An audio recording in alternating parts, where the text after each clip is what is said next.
Olá, hoje o Tony Report recebe o Tony Volpon. Ele é um dos melhores e maiores economistas do Brasil da atualidade. Hoje ele é economista-chefe do Banco Suíço UBS, mas já passou por Banco Nomura, já foi diretor do Banco Central. Ele acaba de lançar um livro chamado Pragmatismo sobre Coação e é sobre isso que a gente vai conversar hoje. Tony, bem-vindo. Obrigado. Muito obrigado pela visita. Tony, explica esse título, Pragmatismo sobre Coação. Quando eu estava no Nomura, em 2014, eu escrevi um relatório. Isso foi depois da reeleição da Dilma Rousseff, mas antes da nomeação do Joaquim Levy. Tinha um grande debate no mercado na época se a política econômica do segundo mandato da Dilma seria uma política econômica mais radical, como ela estava meio que defendendo durante a campanha, ou se haveria um maior pragmatismo, o início de um ajuste, né? Porque a economia brasileira naquela época já estava enfrentando várias dificuldades, a inflação já estava subindo, o crescimento caindo, o déficit de conta corrente. E naquela época eu escrevi um relatório dizendo que era muito mais provável, independentemente do fato que ela foi bastante radical no seu discurso econômico durante a eleição, que ela de fato seguiria um caminho muito mais pragmático, tá? E que o governo e que o mercado, se fosse o caso, levaria até esse pragmatismo com coação.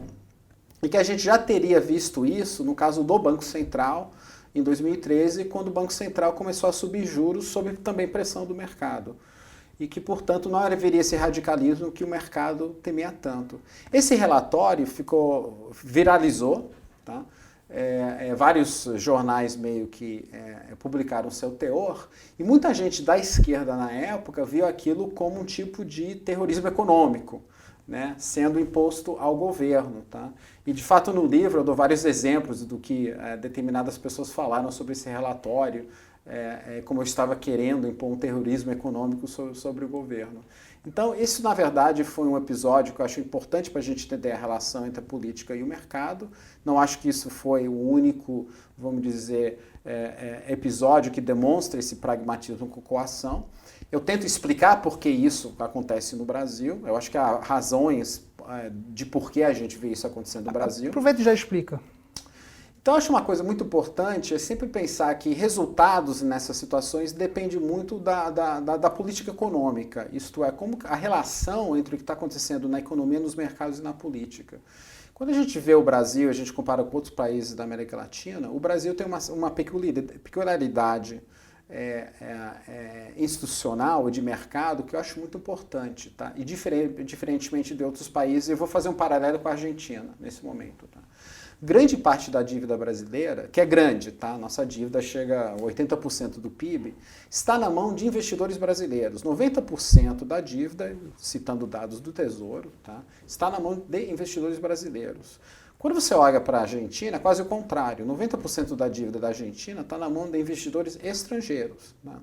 Então, quando você tem um problema fiscal, tá, você pode resolvê-lo de várias maneiras. Você pode resolver eles fazendo um ajuste fiscal de fato, você pode fazer ele dando um calote na dívida, não pagando a dívida de alguma maneira, tá, ou via inflação. Tá?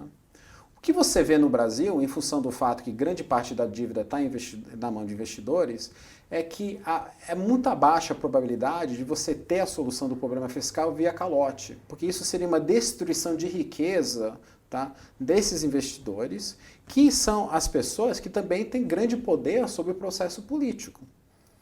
Então a gente tem um arranjo, tá, que, vamos dizer, torna muito improvável que a saída pelo radicalismo via calote e inflação, e sim por ajuste fiscal. Na Argentina, ao contrário, é muito mais fácil você fazer o calote, porque vai impactar principalmente pessoas que estão fora do país e, portanto, não têm poder de influenciar a política econômica do país, tá, do que você fazer o ajuste. Então, por isso que eu acho que você vê na Argentina essa coisa de problemas de calotes em séries ou reestruturações de dívidas em séries, e você não vê isso no caso brasileiro. Ou seja, aquele discurso de imperialismo no Brasil não funciona como funciona com a Argentina, por exemplo, de olhar o especulador externo como um cara mau. Eu até comento no livro, essa questão de criticar o poder do mercado sobre a política, que é uma crítica recorrente, especialmente da esquerda, só tem uma solução. Não fique dependente do mercado.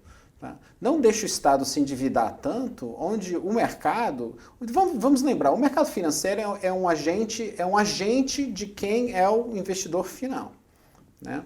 As pessoas gostam de bater no mercado, né? Mas na verdade é um agente. Você está fazendo o melhor possível em função dos seus investidores, né? Que até é uma questão legal. Né? Mas essa pressão que vem do mercado, ela só vai poder mudar a política econômica se você tem um Estado sobreendividado. Então, se você não quer que o mercado tenha influência sobre decisões de política econômica, siga uma política fiscal sustentável. Então, quando você olha para países que não têm esses problemas fiscais, feito a Alemanha, você nunca vê ataque especulativo, especulador, esse tipo de coisa, né? Porque, infelizmente, a gente tem essa dubiedade. Quando esse tipo de coisa está acontecendo, a gente fala do especulador, né? A gente demoniza. Agora, quando o governo quer se endividar, quer o dinheiro, é o investidor. Então, a gente fala de investidores e especuladores, porque, na verdade, é a mesma pessoa, é o mesmo agente. Você pode citar situações em que Brasília foi coagida pelo mercado? Agora, por exemplo, essa guinada liberal é uma forma de coação? Eu acho que o caso mais exemplo é o governo Temer. Tá? O governo Temer vem... Né? A pessoa do Temer. Tá? O Temer é um político de longa data, tá? Mas ele nunca teve uma associação pessoal com políticas liberais. Tá? Ele não era uma pessoa que você associava, né, que grande defensor de políticas de ajuste, de políticas liberais, etc. Mas no momento onde você está tendo um grande problema no governo Dilma, onde o governo Dilma perde credibilidade para fazer esse ajuste que o mercado estava pedindo nas contas fiscais, tá? Ele lança um manifesto chamado Uma Ponte para o Futuro. Esse manifesto é um manifesto totalmente liberal. Né? Vários economistas bem conhecidos trabalharam nesse manifesto. Tá? Então ele estava naquele momento sinalizando ao mercado que ele, apesar de ele não ter um passado associado a esse tipo de política econômica, ele estava disposto a aplicar essa política econômica. E o mais surpreendente é que quando ele chega no governo, ele faz isso. Ele monta um time liberal, excelente, com excelentes nomes, né? Começando com Henrique Meirelles e Ilan Goldfein do Banco Central. Eles, de fato, começam a fazer esse ajuste, aprofundando o ajuste que, de uma certa forma, já começou com Joaquim Levy na Fazenda durante o segundo mandato da Dilma. Então você vê que as pressões vindo do mercado e da sociedade como um todo, políticas, eram para a continuidade desse ajuste.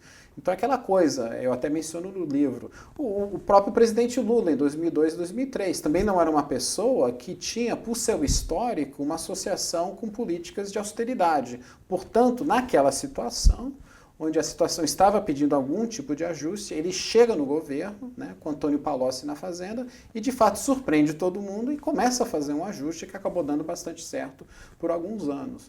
Então todos esses são exemplos desse processo de pragmatismo, tá, que pode ser uma escolha racional do agente político, porque ele entende que isso tem que ser feito, que não há uma opção, mas se ele desviar disso, aí entra a questão da coação. Como é que funciona na prática essa influência do mercado no governo, no caso do Brasil? Olha, cada momento tem seu momento, porque, por exemplo, a estrutura de dívida muda, mas a questão mais forte, eu acho que é o mercado de câmbio. Tá? Então, a gente tem uma peculiaridade, tá? Que você não vê... outros países da América Latina, você teve dolarização como uma saída ao problema da inflação. No Brasil, a gente teve indexação. Então, no caso da Argentina, por exemplo, você tem muita dolarização e muita saída via mercado de câmbio. No Brasil, não. A tendência do investidor brasileiro, até em momentos de crise, é ficar no Brasil, porque ele tem instrumentos de indexação para se proteger. Tá? Quando você vê o sistema entrando num certo limite, é quando você começa a ver saída de capitais. De novo, que um país feito a Argentina é quase que automático e rápido. Você vê o que aconteceu na Argentina. Né? A enorme série de capitais que aconteceu no último ano. Né? Quase todo o dinheiro que o Fundo Monetário Internacional emprestou para a Argentina, né, 57 bilhões, já foi embora. Né? Acabou financiando a fuga de capitais. No caso brasileiro, tá, você não vê isso. Tá? Nem em 2015 e 2016 você viu isso, mas você viu isso em um episódio que foi 2002. Em 2002 realmente teve fuga de capitais. Tá? A desconfiança que o mercado tinha em relação naquele momento, o candidato Lula, foi tão grande que você realmente perdeu esse elo e começou a ter essa saída de capitais. Tá? Isso força o governo a basicamente dizer o seguinte: ou eu paro essa saída de capitais, porque essa saída de capitais vai levar a uma quebra financeira do governo, incapacidade de você rolar a dívida. Tá? Isso obviamente causa uma crise financeira e econômica que é muito danosa politicamente para o governo que está no poder. Num país como o Brasil, esse tipo de discurso leva principalmente a esquerda a falar em rapto de democracia, que as elites estão tomando as instituições. Faz sentido isso? É o que eu acabei falando, né? Quer dizer, você não quer que isso aconteça, não se divida tanto a tal ponto, né, que o mercado começa a ter uma grande influência sobre a política econômica. Eu acho isso, eu digo isso no livro, tá? Eu acho isso uma falha institucional. Tá? É um problema. Tá? Eu não acho isso uma coisa boa. Eu não advogo que o mercado financeiro tenha tanta influência sobre as coisas de política econômica. Tá? Mas para a gente não chegar nessas situações limite, onde você tem esse processo de coação, tá? A gente tem que aprender como país a viver dentro das nossas possibilidades fiscais, a não ter um nível de endividamento que a gente tem, que infelizmente é muito maior que a economia consegue suportar. Legal. No livro você sugere o leitor a esquecer Brasília. O que você quis dizer com isso? Quando você olha para o que aconteceu nos últimos 20 anos, né, o livro é uma tentativa também de explicar o relativo sucesso do governo Lula e o relativo fracasso do governo Dilma, apesar que eles vêm de matrizes ideológicas bem iguais. Né? Eu não compro muito a ideia, né, que o governo Lula foi muito diferente, né, em termos da sua orientação de política econômica do governo Dilma.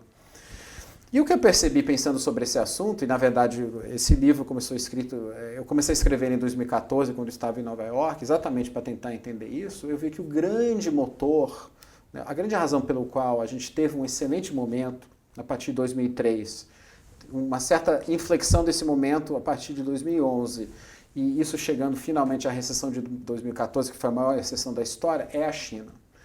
Que a China, e como a China entrou na economia mundial, impactando vários países, não só o Brasil, vários países emergentes, mas também o próprio Estados Unidos, que a maneira em que ela entrou e a alta da economia chinesa seguido da baixa da economia chinesa, que começa exatamente e casa com exatamente com a nossa alta e baixa, que isso, na verdade, foi o grande motor propulsor dessa dinâmica.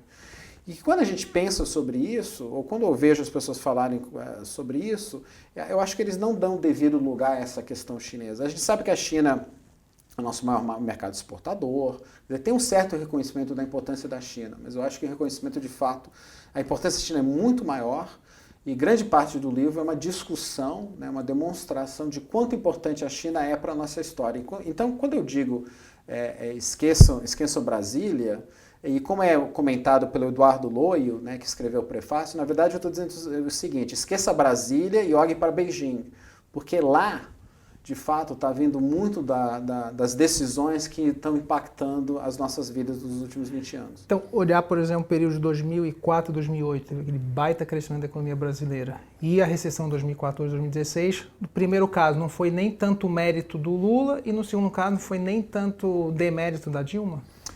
De novo, né, tudo tem sua importância. O Lula se beneficiou muito pela própria crise de confiança que ele gerou como candidato, porque isso deixou o câmbio num patamar muito desvalorizado e ele teve, aí vem o pragmatismo com coação. Quando ele chega no governo naquela situação onde não tinha reservas, o câmbio estava super desvalorizado, a inflação muito alta, a resposta dele foi uma resposta ortodoxa, não foi uma resposta pela radicalização, que muitas pessoas temiam, razão pelo qual o câmbio estava onde estava. Tá? Aí vem o pragmatismo com coação. Isso permite que ele se aproveita daquele câmbio. Tá? Aquele ajuste de câmbio foi, num primeiro momento, muito benéfico, porque deixou a economia brasileira começar a ter uma saída de crescimento via exportação. E você vê isso claramente nos dados. Mas esse movimento de câmbio se esgota mais ou menos em 2004. E normalmente no Brasil, e a gente pode ver isso no nosso passado, quando você tem esse esgotamento do movimento do câmbio, o câmbio começa a ficar muito apreciado, o crescimento cai e a gente começa a ter problemas nas contas externas e aí tem outra crise. Isso não aconteceu. O que aconteceu é que o crescimento continuou com instabilidade das contas externas. Por quê? Porque nesse momento teve a feliz coincidência que a China estava entrando de uma maneira muito mais forte na economia mundial. A China entra na OMC em 2002, começa a virar grande preia nos mercados de commodities 2 anos depois, 2004. Os preços das commodities sobem, nosso termos de troca começa a melhorar bastante. E essa melhora no termos de troca permite que a economia brasileira funcione num patamar de crescimento mais alto, sem bater na restrição externa, que sempre foi o problema da economia brasileira. Se você voltar para os anos 80, anos 70, anos 60, a nossa história é quase sempre a mesma, né?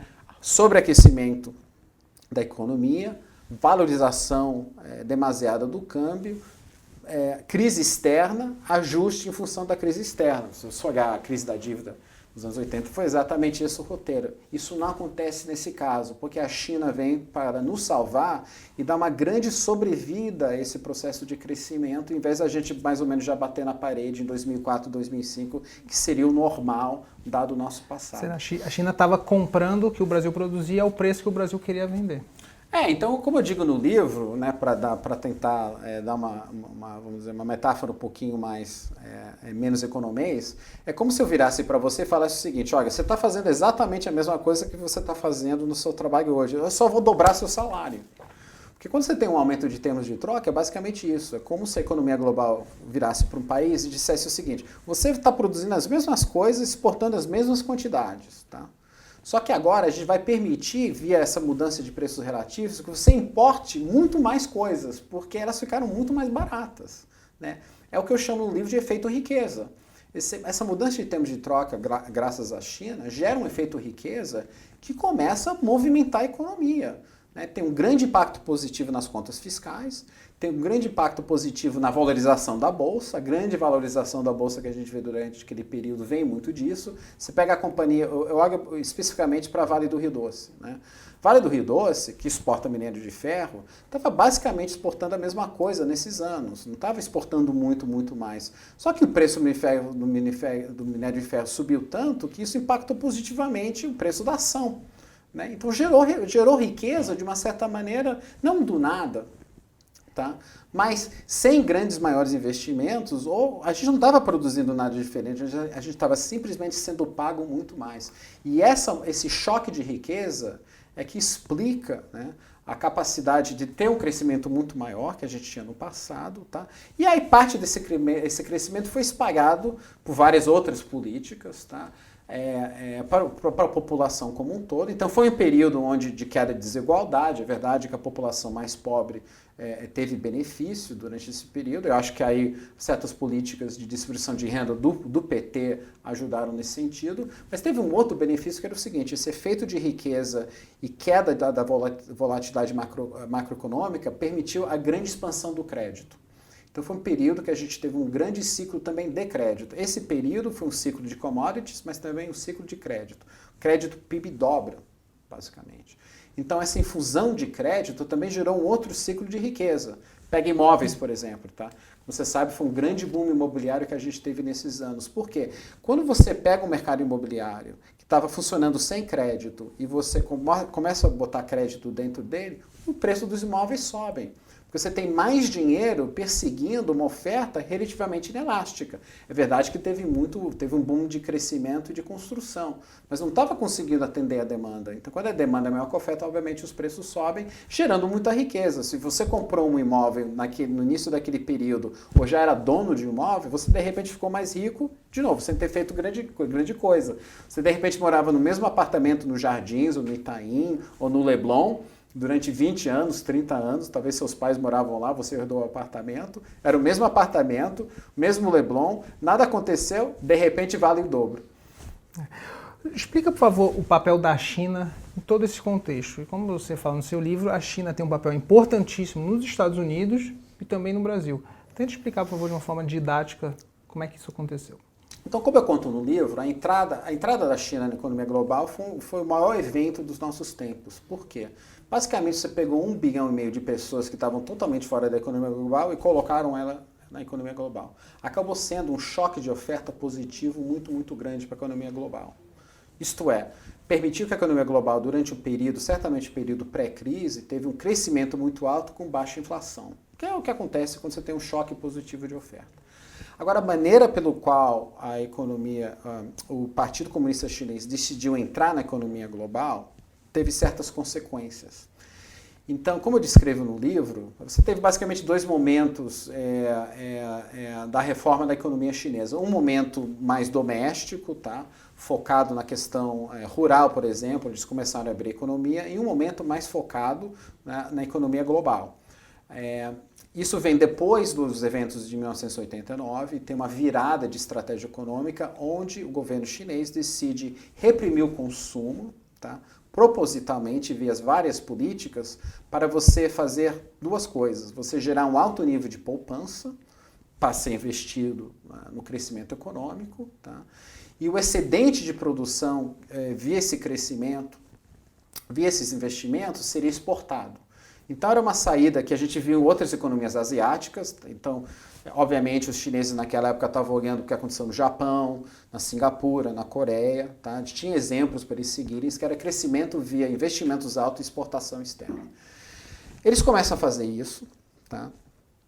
E o grande mercado importador era os Estados Unidos. Os Estados Unidos começam a importar bens chineses. Tá? E os chineses, parte da sua política econômica de repressão ao consumo era botar, e exportação era segurar o valor do câmbio, tá? Tornar o câmbio chinês muito competitivo. Eles fizeram isso basicamente acumulando reservas. Então, para não deixar o câmbio flutuar e apreciar, o Banco Central faz uma intervenção no mercado de câmbio, tá? E compra dólares, né? Emite renminbi, que é a moeda local. Tá? Aí pega esses dólares e compra reservas. O que o Banco Central chinês fez? Comprou treasuries, títulos do governo americano. Eles chegaram a acumular 4 trilhões de dólares, basicamente de treasuries. Tá? Do outro lado, isso é uma transferência de poupança. Eles estão transferindo dinheiro para os Estados Unidos. Quem estava tomando esse dinheiro? Se o governo americano tivesse, na época, grandes déficits, seria o governo americano, aí fechava o circuito. O governo americano toma o dinheiro, emite treasuries, né? O governo chinês compra essas treasuries e manda dólares para os Estados Unidos. Fechou. Não tem nada muito complicado a explicar. Só que naquela época, o grande tomador de recursos era o consumidor americano e o comprador de casas americanos, né? Que basicamente é o mesmo agente, né? Que foi a época do grande boom imobiliário, a grande bolha imobiliária americana.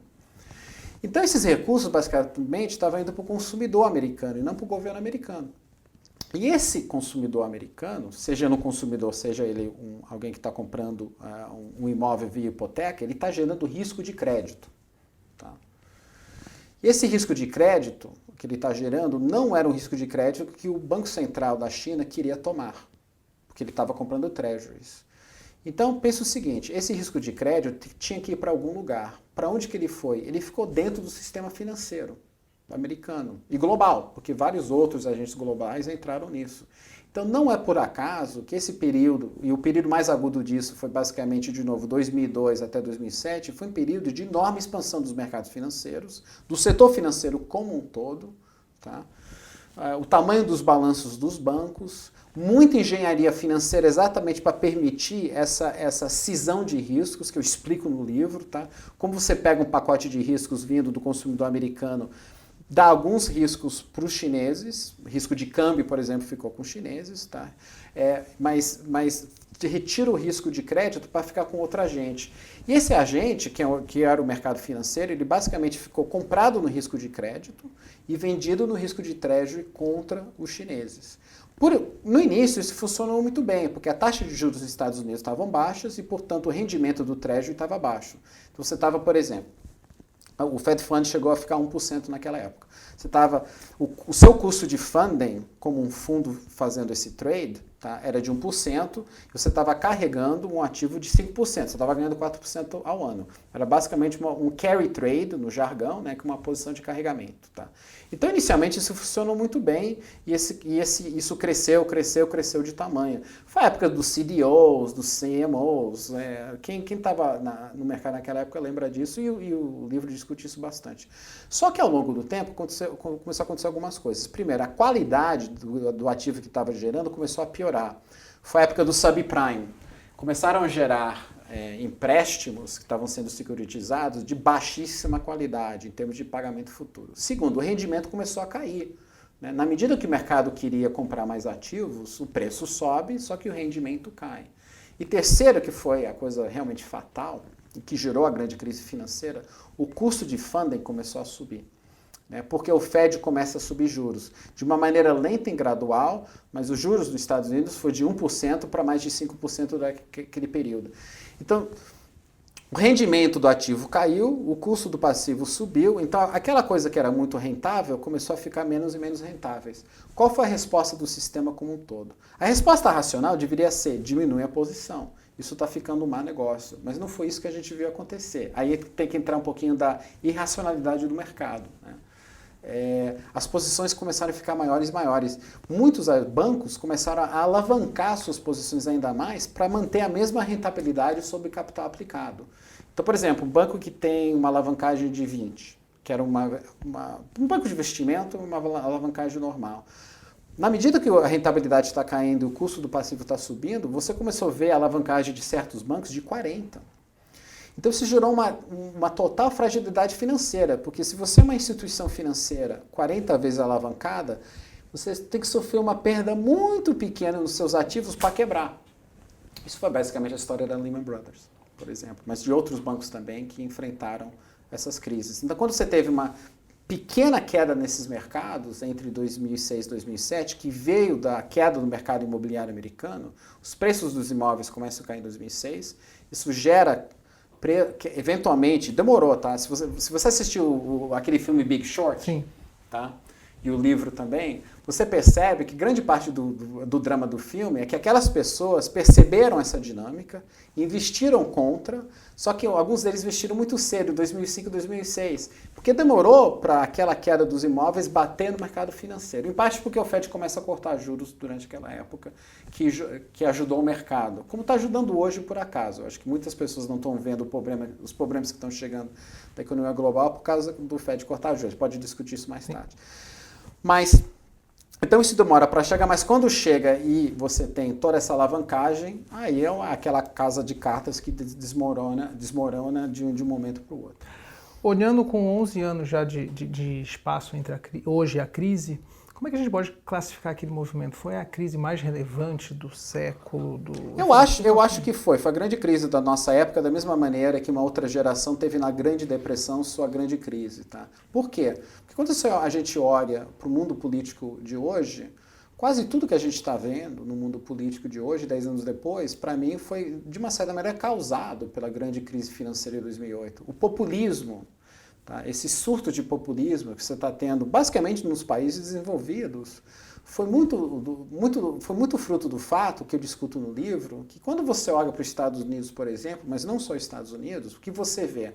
A própria globalização gerou uma queda de renda da classe trabalhadora americana, porque os trabalhos mais produtivos começaram a sair dos Estados Unidos e irem para outros países com custo menor, como a China. Tá? Então você teve uma grande estagnação da renda, mas não uma estagnação de consumo. Por quê? Pelo aumento do crédito. Né?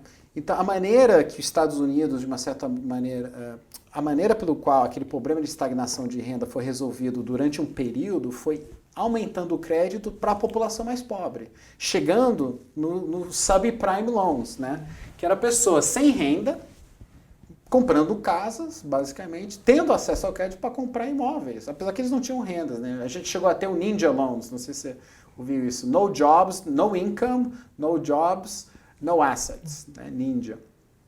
Né? Então, essa criação de crédito, essa bolha de crédito, basicamente, que ocorreu nesse período, tapou ou enganou aquelas pessoas, porque elas estavam conseguindo consumir mais e mais, apesar da renda sendo estagnada. Com a crise, esse crédito evapora, do dia para a noite. As pessoas começaram a enfrentar a verdadeira condição, de fato que eles estavam muito mais pobres do que eles achavam pelo inacesso ao crédito que vem com a crise. Maré baixou, viu que está todo mundo pelado. Exatamente. E isso começa a gerar a insatisfação na Europa, nos Estados Unidos, que acaba levando ao populismo, um movimento anti-elite, anti-sistema, antifinanceiro, né, culpando os bancos pela crise, exatamente porque aquela bolha de crédito acabou. Então, eu acho que quando a gente olha para o mundo hoje, né, e a gente olha também, uma outra coisa que é discutida no livro, qual foi a resposta à crise de vários países? O que a gente viu em vários países, feito nos Estados Unidos e na Europa, foi uma resposta inicialmente muito boa. Tá? Então, fortes intervenções do mercado, né, política monetária muito mais frouxa, política fiscal muito mais frouxa. No ápice da crise, muitas pessoas achavam que a gente podia ter uma outra grande depressão. Isso não aconteceu, não teve uma grande depressão. Tá? Mas houve muita destruição de riqueza. Tá? Pelo inacesso ao crédito. Então a gente teve não uma grande depressão, mas aquilo que acabou sendo chamado de grandes recessões. Então as recuperações foram muito lentas. Só que nos Estados Unidos e na Europa especificamente, por razões políticas, você teve um aperto fiscal muito precoce. Isso já acontece nos Estados Unidos em 2010, tá? E acontece na Europa em função da crise europeia, que é 2011 e 2012. Tá? Então, logo que essas economias estavam começando a sair do estado de crise, você teve esse aperto fiscal. Tá? O pessoal nos bancos centrais, tanto do Fed como no ECB, eles olharam para isso e falando, a gente tem que compensar esse aperto fiscal com políticas monetárias ainda mais agressivas. E aí nasce aquilo que hoje é chamado de QE, o Quantitative Easing. Tá? Você joga os juros para zero, você começa a comprar ativos, tá? Porque essa compra de ativos vai ter um efeito benéfico sobre a economia. É que um banco central pode fazer. Só que esse QE acaba beneficiando quem menos precisa, porque quem é o dono dos ativos financeiros numa economia? As pessoas mais ricas, de maior renda. Né? Então é verdade que tem um impacto positivo sobre... Apesar que tem um grande debate sobre isso é discutido no livro, qual foi o impacto positivo dessas políticas heterodoxas monetárias que o Fed seguiu, que estão seguindo até hoje, né? O caso do o Banco do Japão, etc. e tal. Qual foi o impacto disso, na verdade, na economia? Mas a gente sabe que teve um grande impacto positivo sobre os mercados. Então, quem tinha ativos financeiros ficou cada vez mais rico e, portanto, a distribuição de renda desses países piorou. A crise gerou um ensinamento para os economistas. Hoje, por exemplo, imagina se essa crise acontece novamente. Você acha que a resposta vai ser diferente e vai beneficiar um pouco mais a população? Sim e não. Acho que algumas pessoas estão começando a ver a experiência dos últimos 10 anos chegando a algumas dessas conclusões. Mas, por exemplo, quando você conversa com os bancos centrais, e eu fiz isso quando eu estava no Banco Central Brasileiro, discutindo com pessoas do Fed, da Europa, de vários outros países, essas questões, você vê que os bancos centrais têm grande dificuldade em admitir que suas políticas, de fato, pioraram na distribuição de renda. Pode ter melhorado a renda de todo mundo, porque as economias teve um efeito positivo sobre a economia como um todo dessas políticas, mas piorou a distribuição. O que a gente está vendo hoje, por exemplo, no cenário de hoje? Tá? A gente está tendo uma desaceleração global, mais uma vez, muita restrição fiscal. Tá? Países feitos a Alemanha, que tem grande espaço fiscal, não querem gastar mais, por razões políticas domésticas. Então, lembra um pouquinho aquilo que a gente viu entre 2010 e 2012. E os bancos centrais sendo, mais uma vez, chamados para salvar a situação. O que a gente pode ver na Europa? É muito provável que eles fazem o quê? Mais QE. Japão, mesma coisa. E muita gente acha que, eventualmente, o Fed parou de fazer QE, que ele vai voltar a fazer o QE. Então, mais uma vez, a gente vai ter políticas que talvez tenham um impacto positivo na economia, mas um impacto muito mais positivo nos mercados financeiros especificamente, talvez piorando a distribuição de renda e assim alimentando mais a dinâmica de populismo, que parte da dinâmica do populismo global certamente tem a ver com a grande piora de distribuição de renda que a gente viu nos últimos 20 anos, em quase todos os países, inclusive na China, um dos países que hoje tem uma das piores distribuições de renda do mundo. E o Brasil, que sempre, nisso a gente sempre pontuou top of the league. Falando do Brasil agora, do presente, como é que você vê o momento da economia brasileira? Parte dos analistas olha para uma possibilidade de crescimento do PIB, retomada, outra parte está olhando muito para o lado fiscal, um risco de shutdown no governo. Você está olhando para qual lado da situação?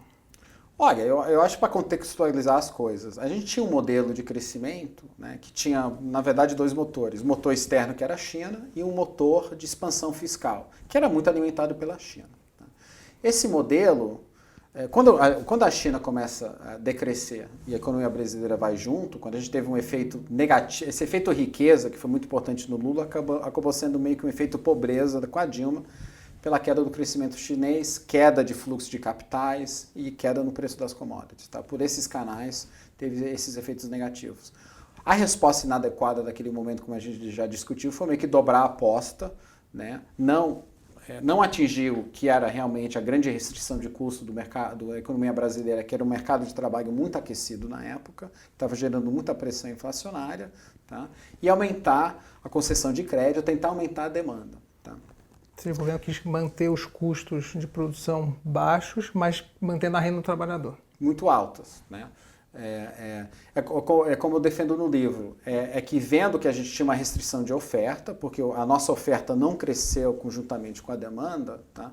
Era um momento, na verdade, que o governo deveria ter permitido o Banco Central a subir os juros. Isso aconteceu em 2011, só que teve aquela virada em 2012. Tá? A gente tinha que subir os juros, ter a taxa de desemprego subir para o seu nível de equilíbrio, para não gerar pressão inflacionária, isso baixaria os custos das empresas e permitiria um nível de crescimento mais sustentável. Não foi isso que aconteceu. O Banco Central não foi permitido em subir juros, de fato cortou juros a partir de agosto de 2011.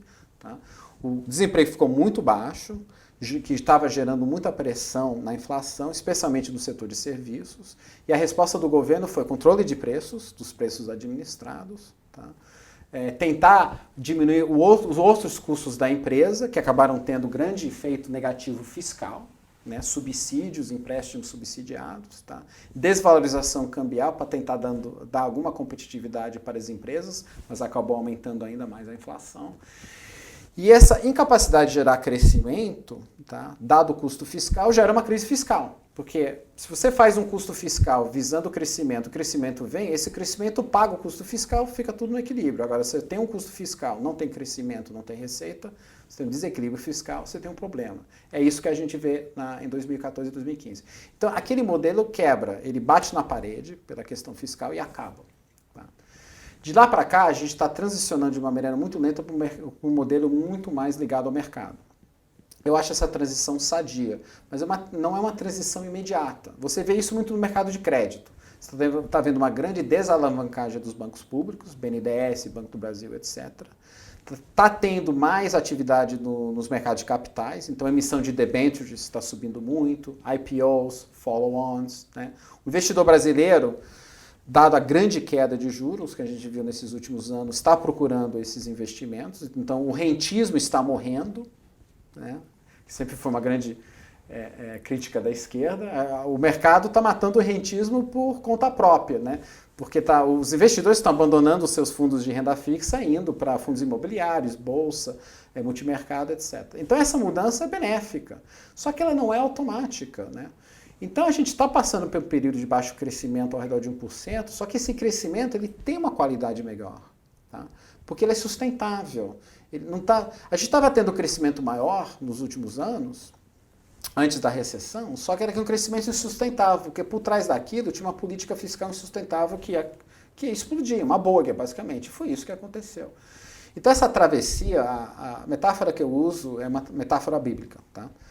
Que o povo israelense fugiu, né, do jugo do faraó, né? Mas não chegou na Terra Prometida imediatamente, né? Se você deu a Bíblia, você sabe que eles ficaram 40 anos, eu acho que é 40 anos no deserto, né? E foi uma travessia muito difícil, não foi imediata. Eu acho que a economia brasileira hoje está chegando na Terra Prometida, tá? Estamos caindo para lá, mas ainda estamos no deserto. Então não há atalhos, tá? A gente tem que continuar esse trabalho dessa transição. Ela está acontecendo, tá? Eu acho que a gente vai ver um crescimento maior ao longo do tempo. Tem, obviamente, coisas que o governo tem que fazer para ajudar nessa transição. Essa terra prometida é o quê? É um crescimento do PIB de 4%? Eu acho que vai depender muito de... Quando a gente olha essa questão do potencial do crescimento, a gente tem que olhar para o lado da acumulação de capital, mercado de trabalho e produtividade. Na parte do mercado de trabalho, eu acho que o impacto vai ser negativo a médio e longo prazo, porque a gente sabe que tem uma virada demográfica. A população brasileira está ficando mais velha, né? Aquele bônus demográfico, né, onde você tem gente jovem entrando mais do que gente se aposentando, por exemplo, tá, passou. Tá? A gente está num ponto de inflexão. Isso aconteceu nas últimas décadas. Tá? Ajudou o crescimento acelerado que a gente teve nos últimos 20 anos até 2010 também. Foi parte da história. Tá? Teve sua contribuição. Só que isso está virando. Razão pelo qual a gente teve uma parte. Razão pelo qual a gente teve que fazer uma reforma da Previdência. Foi exatamente essa mudança demográfica. Então isso vai ser um fator negativo. A gente vê em outros países, quando você tem essa virada demográfica, o crescimento cai. Tá? Então a gente tem que compensar isso. Como que a gente pode compensar? Aumentando o nível de investimento, muito baixo no Brasil. Tá? Historicamente baixo. Até quando a gente teve crescimento muito alto, nosso investimento PIB era no máximo 20%, 21%. Hoje ele está 16%, que é bem baixo. Tá? A gente tem que voltar para o 2021 e talvez ter mais. Isso só vai acontecer se o Estado deixar mais dinheiro na mesa. Então o ajuste fiscal, de uma certa maneira, ele é necessário por várias razões. Tem a questão da estabilidade, né? O pragmatismo que tem que ocorrer para você não ter uma solução do problema fiscal via calote. Tá? Mas ele também tem uma questão, da medida que você diminui o Estado e sobra mais dinheiro, mais desse dinheiro pode ir para investimentos. Tá? Eu acho que se a gente começar a ter um crescimento maior, pode vir investimentos estrangeiros também para ajudar nesse processo. Então a gente precisa de uma razão de investimento PIB maior do que a gente tem tido, certamente nos últimos anos, mas até quando a gente estava crescendo de uma maneira mais forte. E, finalmente, produtividade. O nível de produtividade do Brasil é muito, muito baixo. De fato, meus cálculos demonstram que nos últimos anos ele até foi negativo. Tá? Que faz sentido, porque, por exemplo, pense nisso, teve muita má alocação de capital antes da crise. Né? A gente estava colocando dinheiro, né, via os bancos públicos, tá, em setores que não deram o retorno esperado. Então, quando você faz um investimento e não tem um retorno, do ponto de vista macroeconômico, isso se traduz em produtividade baixa. Né? Você investiu alguma coisa, não saiu no PIB, né? A produtividade é o fator que mais ou menos zera a conta, né? Para ter igualdade entre investimento e a produção. Então, se a gente começar, minha esperança é que se a gente começar a ter alocação de capital e investimento por mecanismos de mercado, tá? E não o dirigismo de Brasília, se a gente faz as reformas para ter um ambiente de negócio melhor, né, aí entra a questão da reforma tributária, por exemplo. Tá? Se a gente quer ter um modelo de crescimento baseado em mercado, a gente tem que dar ao mercado a capacidade de crescer. Né? Se a gente tem um sistema tributário irracional, ele não vai crescer. Portanto, o crescimento que ele vai conseguir gerar para a sociedade como um todo será muito baixo. Tá? Então, essas reformas têm que andar. E a terceira é abrir a economia. Tá? Toda a experiência internacional demonstra que se você quer ter mais produtividade, você tem que abrir a economia à concorrência. A gente tem que fazer isso de uma maneira, obviamente, ordenada e gradual, né? Uma economia, uma abertura selvagem, mas a gente tem que caminhar também nesse sentido. Agora, tudo isso acontece devagar. Tá? O crescimento potencial, eu acho que ele é muito baixo hoje, talvez 1%, 2%. Tá? Mas na medida que o investimento volta e a produtividade começa a aumentar, a gente talvez... Minha esperança é que a gente chegue a ser uma economia de 3%, que por padrão de desenvolvimento brasileiro e dado a estrutura demográfica, não é um resultado tão mal assim, 3%, 4%. E o lado fiscal? Você vê isso um risco muito grande nos próximos anos? Olha, a verdade é que o Brasil está fazendo um ajuste fiscal extremamente gradual. Tá? A gente começou a ter déficits primários em 2014, tá? Nas melhores das hipóteses, a gente talvez terá um superávit primário em 2022 e a gente talvez chegará a ter um nível de superávit primário que estabilize a relação dívida-PIB. Isso eu chamaria de estabilidade fiscal. Tá? Quando a razão dívida-PIB para de crescer, de fato começa a cair. O que aconteceu durante o período do grande crescimento econômico graças à China. Tá? A gente viu essa razão cair, razão pelo qual o Brasil acabou sendo investment grade por alguns anos, né? Até a gente bater na parede fiscalmente. Isso só vai acontecer em 2024, quer dizer, vai demorar 10 anos para a gente fazer nosso ajuste fiscal. Então é um ajuste fiscal lento, as pessoas, né, tem muita reclamação, né, mas na verdade ele é bastante lento. Agora eu acho que tem maneiras, a maneira pelo qual a gente está fazendo o ajuste fiscal é muito ruim. A gente está comprimindo investimento, gasto discricionário, e a gente não está atacando gastos obrigatórios. Então esse papo, essa conversa de apagão, que a gente está tendo hoje, ele vai acontecer. Pode acontecer o ano que vem ou 2021. Porque tem um nível de gasto discricionário mínimo para o governo funcionar. Para pagar as contas, a luz, a água. Né? Não é o gasto do salário, do funcionalismo, que isso é obrigatório. Isso ninguém corta. né? Mas todo o resto corta. A gente está cortando investimento, exatamente no momento onde a economia está gritando e precisando de investimento. Mas tem saída hoje? A gente tem que repensar essa relação gasto discricionário obrigatório. A reforma da Previdência ajuda nisso. Só que a mudança das regras da Previdência, elas acontecem muito devagar. Então, nos próximos anos, não vai ter um grande impacto positivo. Ele é crescente do tempo, isso é bom. Então, ela foi uma reforma necessária. Mas a gente tem que ver os outros gastos obrigatórios, tá? Tem que controlar esses gastos para deixar mais espaço para o gasto discricionário, para a gente não enfrentar esse apagão, tá? E não enfrentar essa brutal queda de investimento do setor público, tá? Que, de novo, grande parte do investimento tem que vir do setor privado, privatizações, concessões, mas isso demora, é parte da travessia, né? Parte do deserto. Então, enquanto a gente está ainda construindo, né, vamos dizer, um ambiente jurídico e regulatório para ter esse grande investimento privado no setor de infraestrutura, tem que ter um investimento público. Essa é a minha opinião. Eu já fui criticado por muitos economistas liberais em dizer isso, mas é parte da minha tese. A gente tá enquanto a gente está fazendo essa travessia, o setor público tem seu lugar. Só que a gente não tem espaço fiscal em função do crescimento do gasto obrigatório. E o cenário externo? Recessão no mundo, isso vai afetar o Brasil? Olha, vai afetar, né? Não só essa desaceleração global, mas mais especificamente a crise da Argentina. Né? A crise da Argentina, de novo, muito séria. Né? Um governo reformista que basicamente fracassou em fazer a reforma, estabilizar a economia. Né? Hoje o eleitor argentino está enfrentando recessão alta, queda da sua moeda, inflação beirando 50%.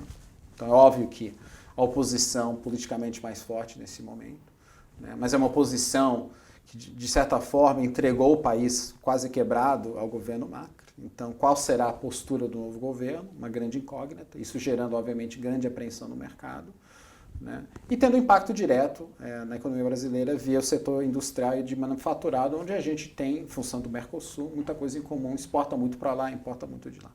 Então, isso vai ter um impacto negativo. Essa questão global também, por vários canais, inclusive queda de commodities. Se você tem uma desaceleração global, preço de commodity cai, né? Mais uma vez, a China, grande parte dessa história, então vai ter um impacto sim.